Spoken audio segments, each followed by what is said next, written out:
Welcome to Building the Future. I'm your host, Kevin Horick. You can check out new episodes of the show every Tuesday and Thursday at 2 p.m. If you missed an episode or want to get more information about the show, please visit buildingthefutureshow.com.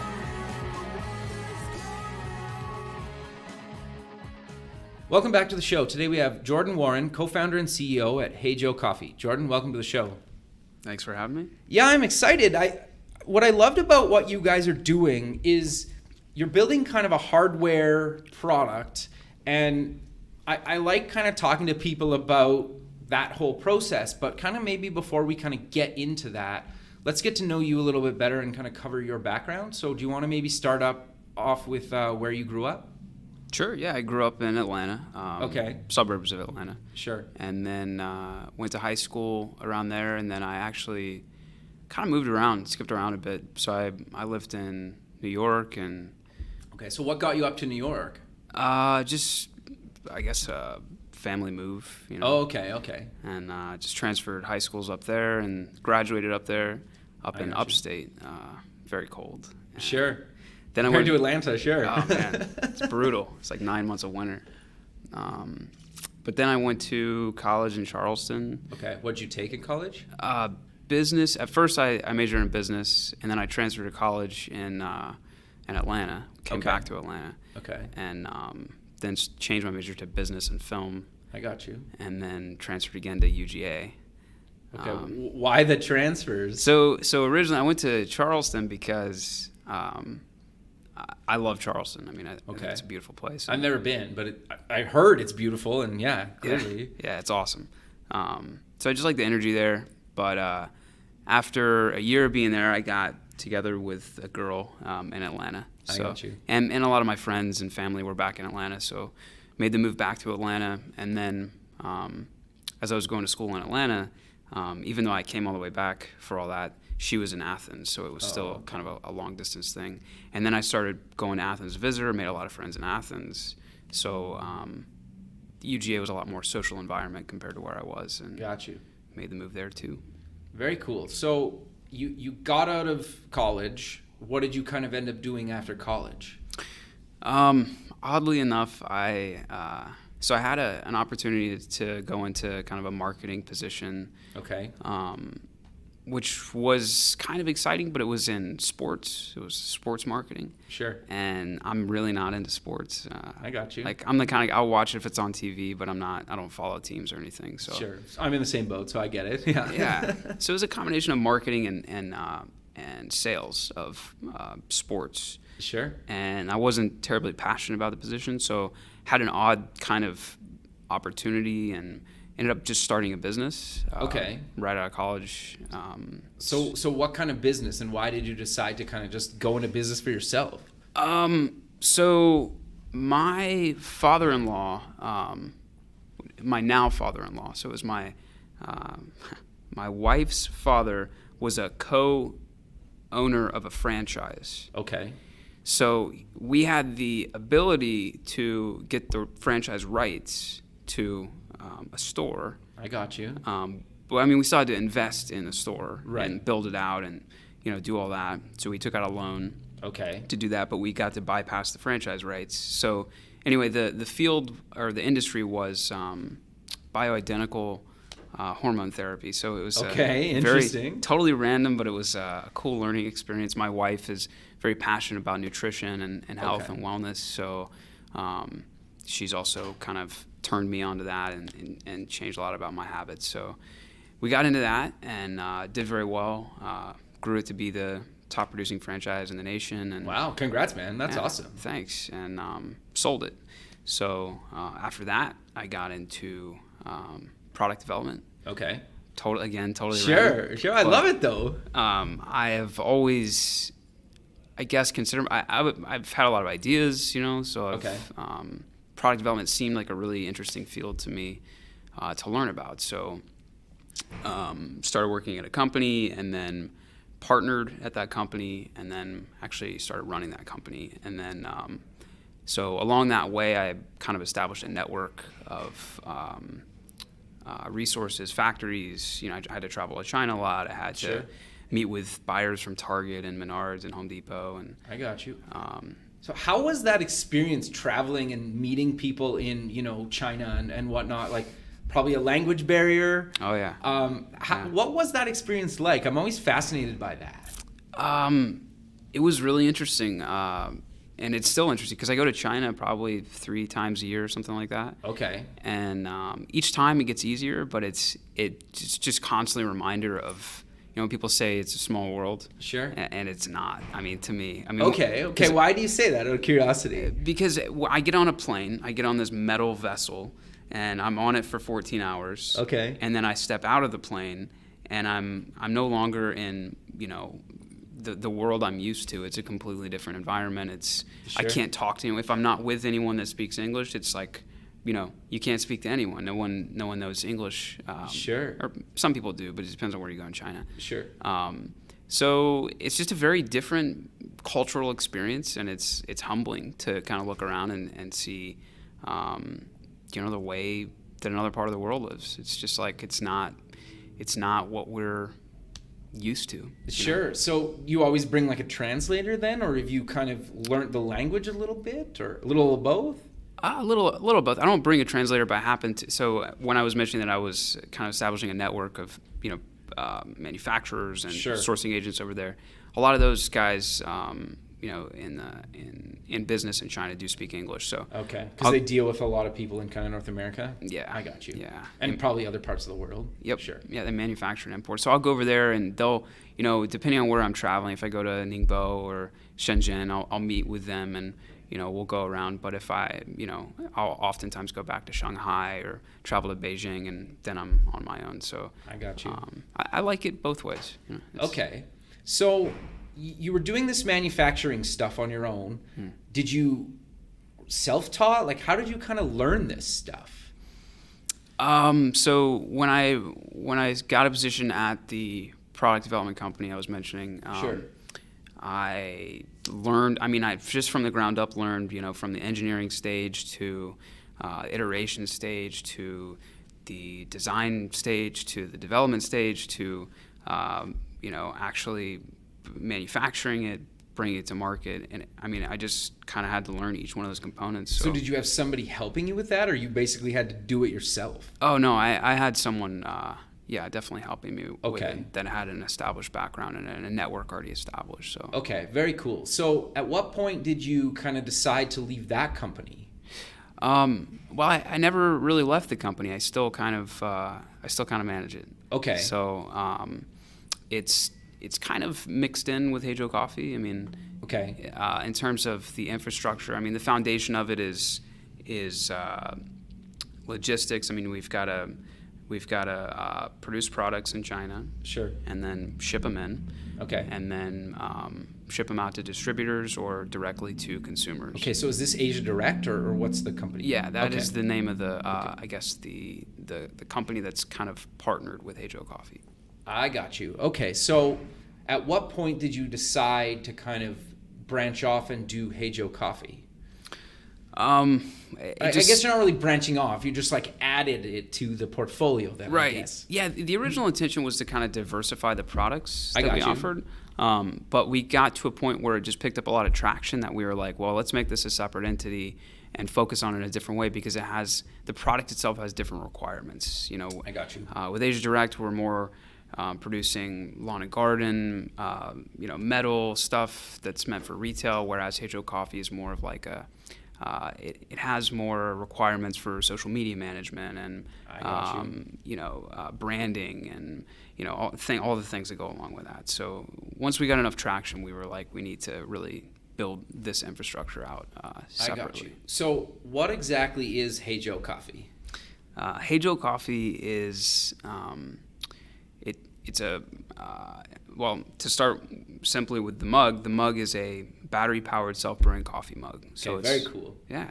Sure, especially in the startup space. I think the running joke is that developers turn coffee into code. So I think it's awesome that what you guys are doing. Yeah. So what was the idea, or like when did you decide, well, this is a real thing that we want to build? Like, how did you come up with the concept?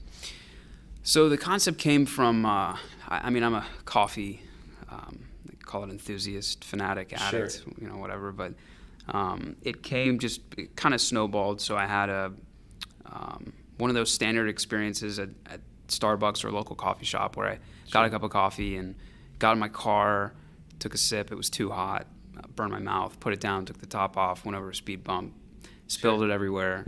Got to the office, was too cold, heated it up, tasted burned, that kind of thing. Yeah, fair enough. And then I got frustrated because it was like, this is this is not the first time it happened to me. It happened to me multiple times. So then I thought, well, I'm in product development. What's the solution to this problem? I got you. And it just kind of snowballed from there. So. Okay, so you built probably like a first prototype, or how did you build the first version of this thing?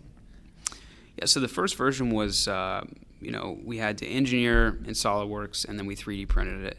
And then, tested it from a feasibility standpoint. But, getting into this, I really had no idea how complicated this project was going to be. Sure, because you went from kind of doing like metal lawn kind of stuff development for retail, and then you're moving to like a full like electronics company, kinda, right? Like, yeah, definitely. So what was the process of that? Okay, so you 3D print this thing, then what happens?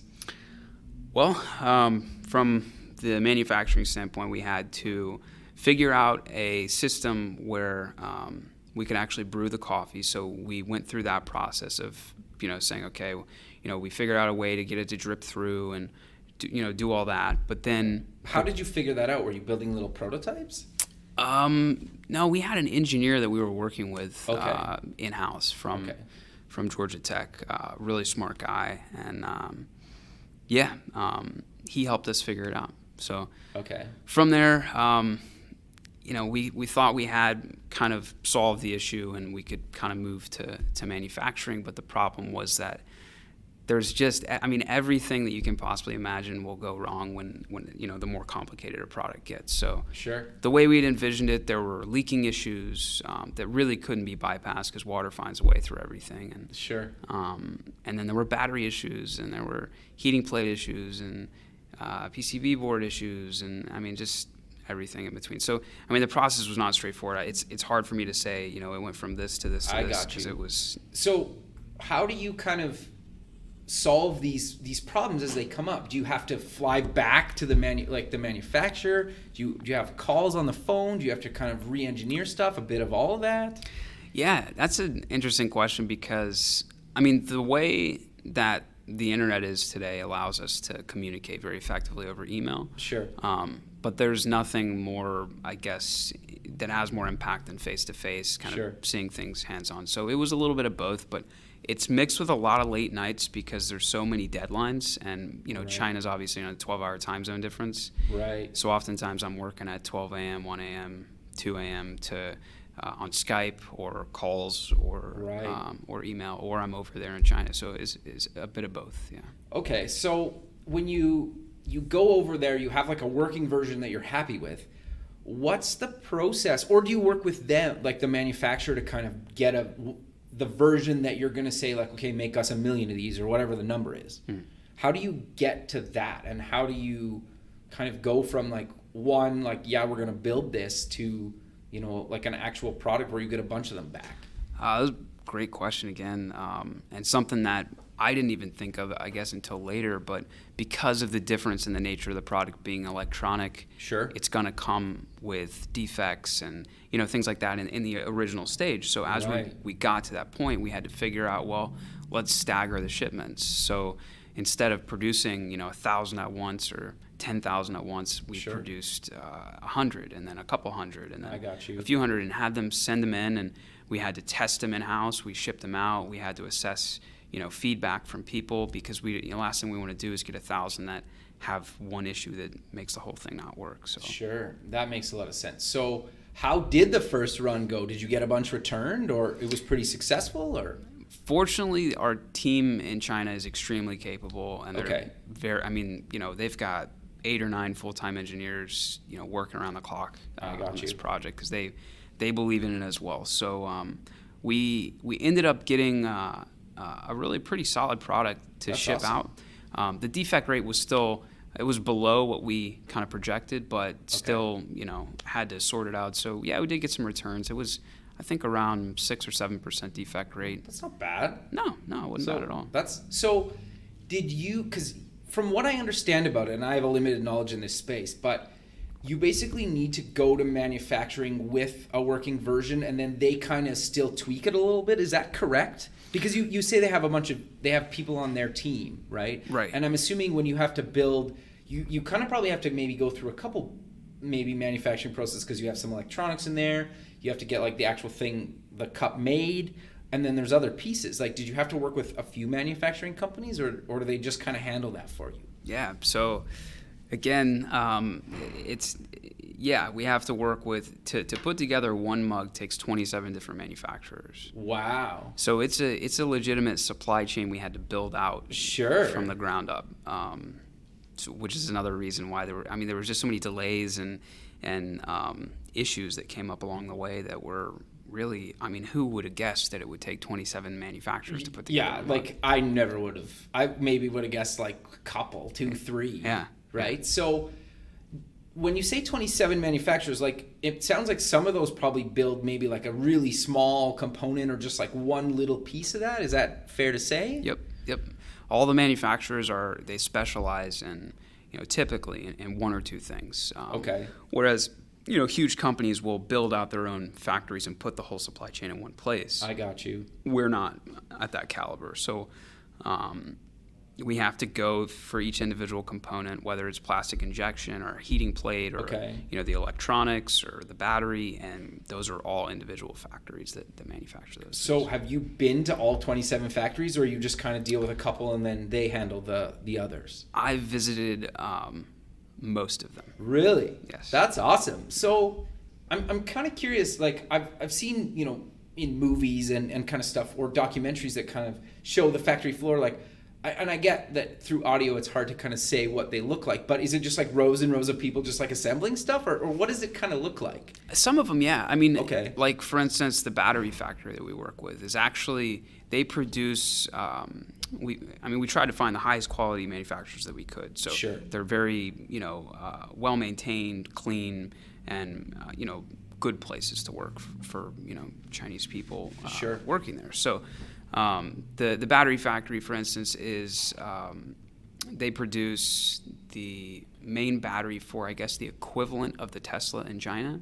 Oh, wow. Yeah, it's not as big as the Tesla, but it's like sure. their main electronic battery powered car. So So that factory, as an example, does have a tremendous amount of manpower there. Working on. It's amazing when you think about a battery.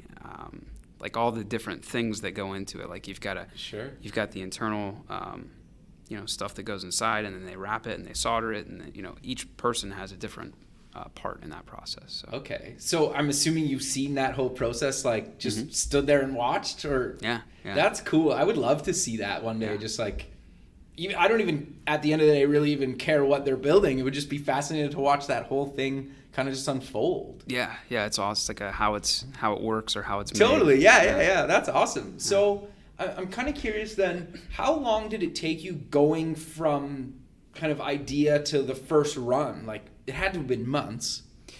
At least months. It was more like a year, yeah. Really? Okay. Yeah. Because, again, putting these things together, it's not a year from the time that I had the idea until we had a working prototype. Sure.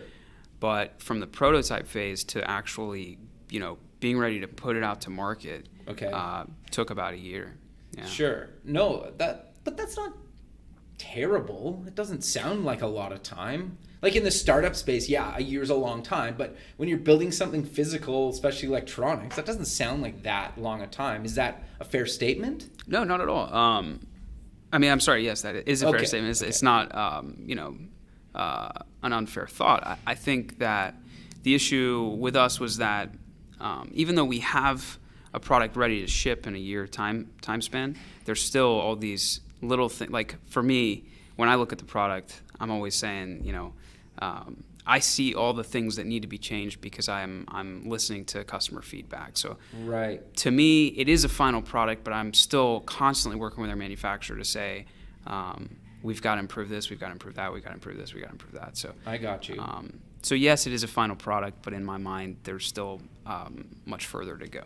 Sure. Okay. So is a lot of that based on the customer feedback, your own thoughts, or a bit of both? Or kind of how do you decide, like, okay, well, we have maybe these, say, 3 things that we want to improve upon. Everything's working good now, but we want to improve these things. Like, how do you decide what to tackle first, I guess? It's a good question. I think most of it comes down to, at our stage, cost, because I got you. I mean, you'd be amazed at like just the little changes, how much they cost, because you've got to completely redo like a mold or something, and I got you. create a new plastic injection molding to make the battery just a different shape or something. It's. I got you. So, but you just okay. So like that makes a lot of sense. You could be changing the whole or a big chunk of the design of the product just by making a little change. That's interesting. Yeah.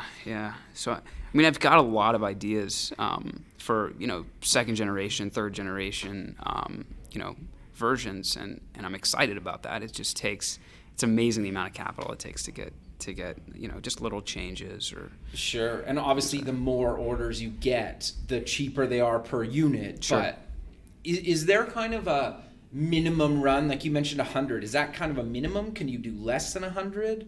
Or at what point are they just like, sorry, we need X amount? The issue, these are great questions. The issue is, this is stuff we learned along the way. So, because there are 27 different manufacturers. Sure. And a lot of those factories are, large scale producers of like batteries for a huge car in China. Sure. They won't take on a new client and produce for like a bunch of guys in small scale. So you've really got to provide to them, at least some evidence or incentive to if I order 1,000 at first, we're estimating, projecting 10,000 later, 20,000 later. Okay. So I see. So the MOQs or minimum orders are higher than 100.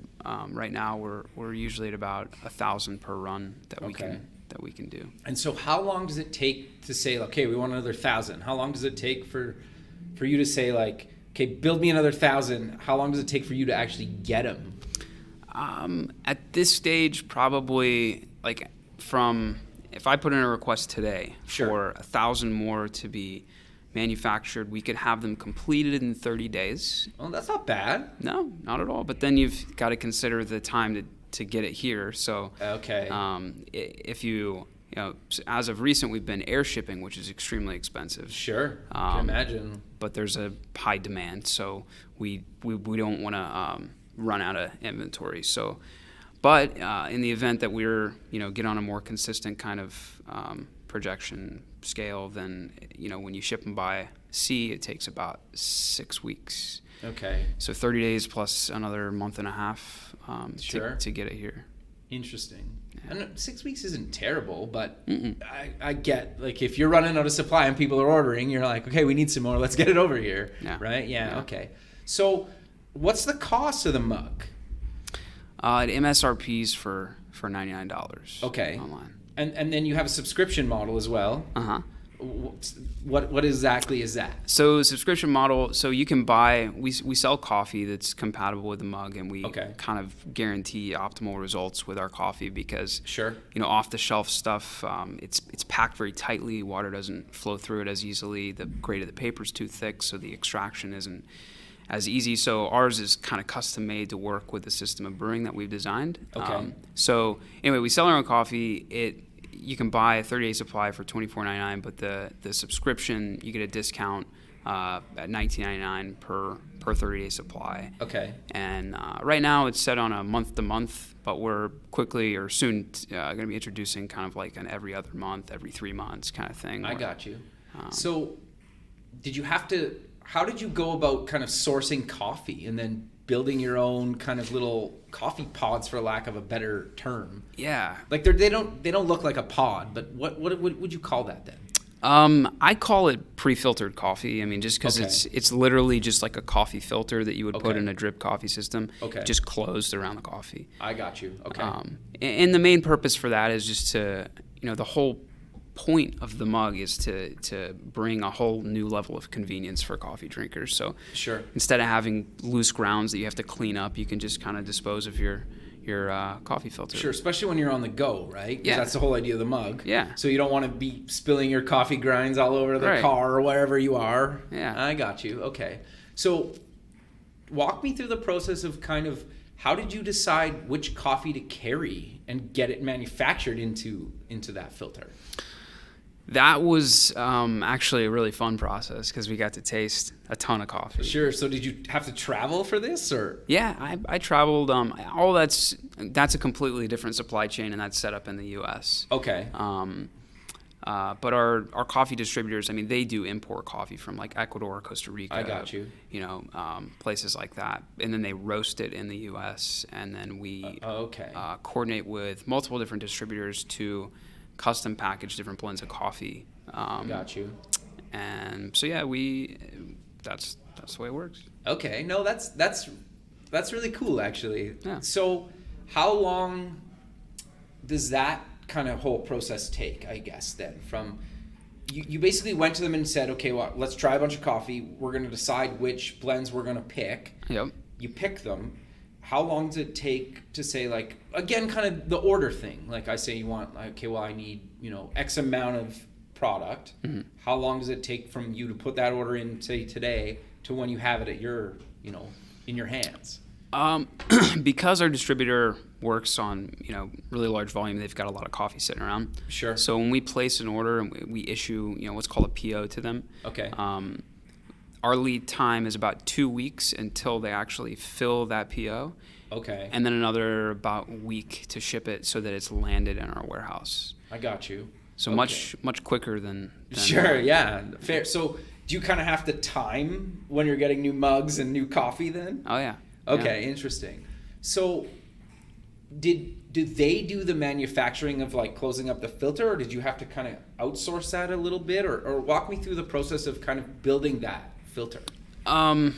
Yeah, so the filter, we had to find a roaster. Is a very small section of the market, but a roaster that also had the machinery to package in pods or pre-filtered coffee. So there's not very many of them, and because we were requesting some like very custom kind of requirements, sure. We were able to work out a deal where they would customize it for us. And so they do everything in-house. They source the coffee, they roast the coffee, and then they package the coffee in the pods and in the packages and do all our packaging art and all that. So did they have a lot of say in the design of that, or you kind of sent that, or you worked with them, or a little bit of both? Nope. They basically said that this is how we package pre-filtered coffee, and I got you. We kind of had to work around that. Okay, so you had to incorporate that in the design of the mug. Yeah, because and that's another thing that got brought up. We wanted to do like a proprietary type of pod, but sure. Then you have to come up with the tooling for that, which was so the tooling for it would be 6 figures or more, but then the machinery to produce it would be into the millions. So wow. So hopefully one day. Yeah, but again, that kind of goes back to the point of you have a small idea. Sure. To say, okay, well, we'd like to have our own version of this, and then you work the numbers out and quickly realize it costs millions of dollars to do. So sure, and it's not worth it, at least at this point, anyway. Right. But I think that's good advice for people out there, right? Because the shows that I've done on hardware startups in the past get a lot of interest, right? And that's why I'm like I'm trying to tell those stories of people that have kind of been through it. It makes a lot of sense, right? That you sometimes have to make these trade-offs that maybe aren't ideal in certain cases, but unless you want to shell out millions of dollars, you're kind of like, well, we need to work around this, right? And I think that's super important to mention to people. Yeah. So, okay. Yeah, you got to kind of pick and choose where to, I guess, make sacrifices, and sometimes the sacrifices to, I guess, the founder or the person, where the idea originated are more meaningful than it would be to the customer, because, as the person kind of driving the product, you see all the flaws. Sure. You see, you're looking at it like it's your child. It's your you were there from the beginning, and you saw the beginning. You see where it is today, but you also see the future. So kind of finding a middle ground there and knowing kind of where to let it go. Sure. No, I think that's good advice, because even in the software space, you need to figure out where to let go. Obviously, in the hardware space, you need to do the same thing. And it's interesting to have people on like yourself on the show that have kind of been through it and done it in a couple industries now, and how different it can be just based on what you're trying to build in a different industry. Right. So I'm kind of curious to know, do you have any kind of tips or advice for people that are looking to kind of build a physical product? Oh man, advice. I would say one of the things that I had to learn doing this was just patience. Okay. So if you're not a patient person, don't build a product? Yeah, but you know what? I don't really consider myself a patient person. Okay. In terms of, I've learned patience through this process. I got you. That's a good way of putting it. So sure. if you're not a patient person, but you want to learn patience, get into product development. All right. That's okay. Anything else you tell people? I'd say stick with it. It's I don't know, getting into this, I heard more it's not possibles and it can't be dones than I ever would have imagined. Really? From who? What types of people? Like everyone? I talked to over 10 or 11 different high quality engineering design firms in the U.S. Really? And some of them said, well, we have to charge you $25,000 just to do a feasibility study to see if it's possible. But most of them just said it's not possible with battery technology in its current state, and water requiring more energy than pretty much anything on Earth to heat up.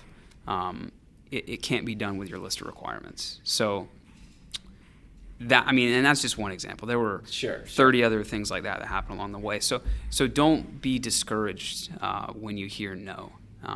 Just look at it like an opportunity to find a team or a partner that knows how to do it, because there's a lot of people in positions of authority that will tell you it can't be done, and it's easy to say, well, that person knows more than I do. And a lot of times they do, but don't give up just because of that. I think that's really great advice, actually, and it makes a lot of sense, because you're right, and part of, I think, the fun of being a founder and building something is overcoming that, right? And yeah. I know for me, nothing motivates me more when somebody tells me I can't do something. Yeah. And it sounds like you're kind of in the same boat, right? Because you had all these people say like, nah. And you're just like, whoa, no, I'm going to figure this out. Like, screw you, basically. I love it. I'm the kind of guy that if I tell someone an idea or tell someone I'm working on something, I feed more off the people that tell me that I can't do it than the people that support me. Yeah. And I think there's a lot of people out there like that, and I think it's good to just kind of reassure people, right? Because especially when it's something of your own, and like you kind of mentioned, like your own child or baby, like you're so heavily invested in this and you believe that it can be done, and then you hear all this negativity, it's almost like you need to just cut all those people out and just like keep going, right? And turn a negative into kind of that positive motivation to keep going. Yeah. And so I know this is kind of going back to earlier on in the show, but so then what made you find the engineer that actually helped you say, yeah, let's give this a shot? It was a lot of trial and error through conversation and sacrificing. So I gave every one of the engineers a list of requirements that said, the mug in its final state has to be able to hold this much liquid. It's got to be able to fit in any standard cup holder. It can't weigh more than this. It can't be taller than this. The battery itself has, so on and so forth. So knowing where to find a firm that was, a really good outfit, that believed that they could do it, but with some qualifications of, well, you've got to go back to your list of requirements and, maybe take, this can't weigh more than a pound off of it, and I think that we can do it, kind of thing. So going back and forth and interviewing, I guess, the firms and the people associated with them, finding someone that said that I think that I can do this, made me much more confident, thinking, well, this is the person I've been looking for. You know, I want to work with a team that says it's not easy, but I can pull it off. Okay, so how long roughly did it take you to finally get that? Like, yeah, I think I can do that. Sounds like months, probably. To decide on a firm? Yeah. Yeah, definitely months. Okay. So, no, it's good to know, right? Because I think you kind of just need to figure it out. Yeah. I think that's really good advice. But sadly, Jordan, we're running out of time, but this has been awesome. So let's kind of close the show with promoting where people can find you online. And if you want to promote any social media links as well, go ahead. Yeah, I mean, right now you can go directly to heyjoecoffee.com. Okay. And you can buy it there. Sure. You know, you've got as you mentioned, the subscription service if you want to save a little and you drink a lot of coffee, or if you want to just try a 30-day supply with a Gojo mug, Perfect. then you can buy it there. I love it, man. Well, I really appreciate you taking the time out of your day to be on the show, and I look forward to kind of keeping in touch and seeing where you take this thing. Yeah, thanks for having me on. Perfect, Appreciate man. it. Great. We'll talk soon. Cool. Bye.